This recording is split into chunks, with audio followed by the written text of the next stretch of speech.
When I was 16, my parents told their friends I was the family mistake. Mom laughed, pointed at me, and said, "Birth control's only 99% effective, he's the 1%. I left that night with $40 and a backpack. 6 years later, they finally found me. Today, they showed up crying at my door, begging me to talk. Throw away for obvious reasons, and yeah, this got long. 6 years of bottled up tends to do that. I always knew I wasn't exactly the golden child in my family. My brother Morris was the planned one, good grades, varsity jacket, the whole package.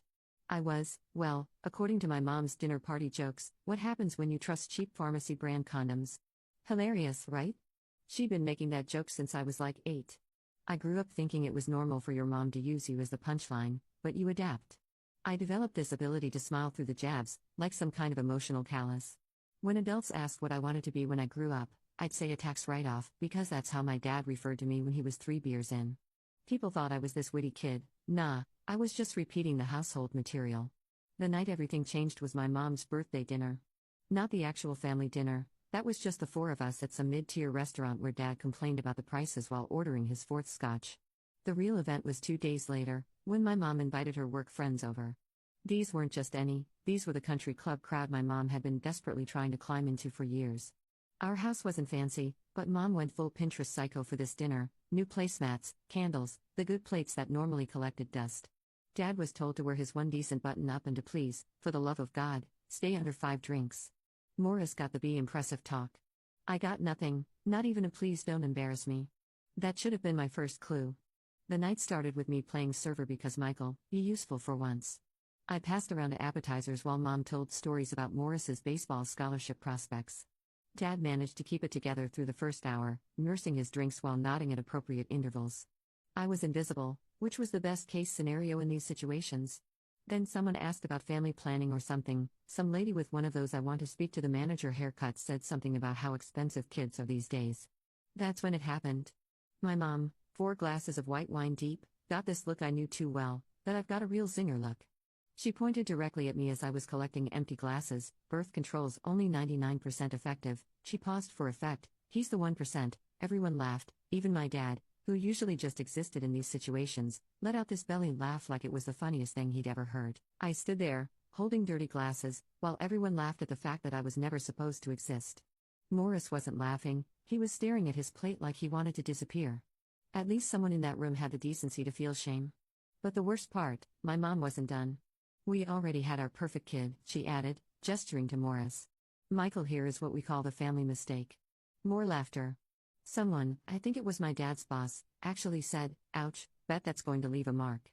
Like we were in some shitty sitcom. I didn't throw the glasses, I didn't scream, I just set them down carefully on the table and walked upstairs to my room. Nobody noticed. The conversation had already moved on to someone's vacation in Cancun. I sat on my bed and something inside me just clicked off, like when you shut down a computer that's been running too many programs. The emotional screen went blue, then black. I knew I was leaving that night. I grabbed my school backpack and dumped out the textbooks. Who needs trigonometry when you're about to be homeless, right? I packed the essentials: couple t-shirts, jeans, underwear, toothbrush, the $40 birthday money from my grandma that I'd been saving for a new game, my phone charger, the emergency Cliff bars I kept for when Dad forgot to go grocery shopping. Morris came up while I was packing. We didn't say much. He knew. He'd seen this coming before I did, probably. He handed me $120 from his own savings and his old phone that still worked but wasn't connected to the family plan. Said he'd load $20 of prepaid minutes on it the next day. "They won't even notice you're gone until tomorrow afternoon," he said. Not accusatory, just factual, like he was giving me the weather report for my journey. I almost broke then. Almost unpacked everything and crawled into bed to wake up for another day of being the family punchline. But then I heard more laughter downstairs, and my mom's voice carrying up saying something about teenager attitude problems. Nope, I was done. I waited until midnight, when the house was quiet. Mom and Dad had both passed out after their respective bottles of wine and whiskey. Morris left his desk light on, our old signal from when we were kids, and one of us was sneaking to the kitchen for snacks. All clear. I didn't leave a note. What was I going to say? "Thanks for making me feel like a cancerous growth on your perfect family for 16 years? The night was cold, late October vibes. I had nowhere to go, but that still felt better than staying. I walked until I hit the 24-hour McDonald's and used their Wi-Fi to figure out my next steps. Ended up on a Greyhound to the next city over, not too far, but far enough. First week was rough, slept at the bus station 2 nights, found a youth shelter after that. They let me stay 2 weeks while I got a dishwashing gig at this sketchy diner that didn't care I was underage. Paid cash, which was all that mattered. Morris kept in touch through this throwaway email account we set up. He said Mom cried for the cameras when she reported me missing, then complained about me always being dramatic when the police left. Dad got drunk and said I'd be back when I got hungry enough. I wasn't going back. Not when hunger twisted my stomach into knots, not when I slept in a shelter surrounded by people yelling in their sleep, not when December hit and I still didn't have a proper coat. 2 months in, I met Ronnie.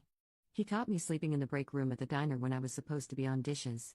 Instead of firing me, he asked why I wasn't in school. Ended up telling him everything over cold fries after closing. Turned out Ronnie had his own family mistake, different details, same flavor. He hooked me up with a gig helping on renovation jobs, under the table at first, then legit once I got my GED at 17. Even let me crash on his couch until I could afford the world's most depressing studio apartment. Those first 2 years were a blur of 12-hour days, instant ramen, and falling asleep to YouTube tutorials about taxes and credit scores on free Wi-Fi. No social life, because who had the time? Just work, save, survive. Morris graduated and went to college 3 states away. Smart move. We still email but less often. He was living his life, and I was building mine from scratch. Year 3, I started to feel almost human again, had my own place that didn't have visible mold, started community college classes online, even went on a few Tinder dates that weren't complete disasters. My parents, they finally realized I wasn't coming crawling back around month 5. Filed a missing persons report that went nowhere because I was working and paying bills under my legal name. They just weren't trying very hard to find the mistake. Morris told me they had turned my room into a home gym by my 17th birthday. Dad got my baseball card collection that was actually worth something. Mom told the neighbors I was at some special boarding school for troubled teens. That's when I decided this wasn't just about escaping anymore. This was about becoming someone they'd regret losing. Someone who'd make them realize what they threw away.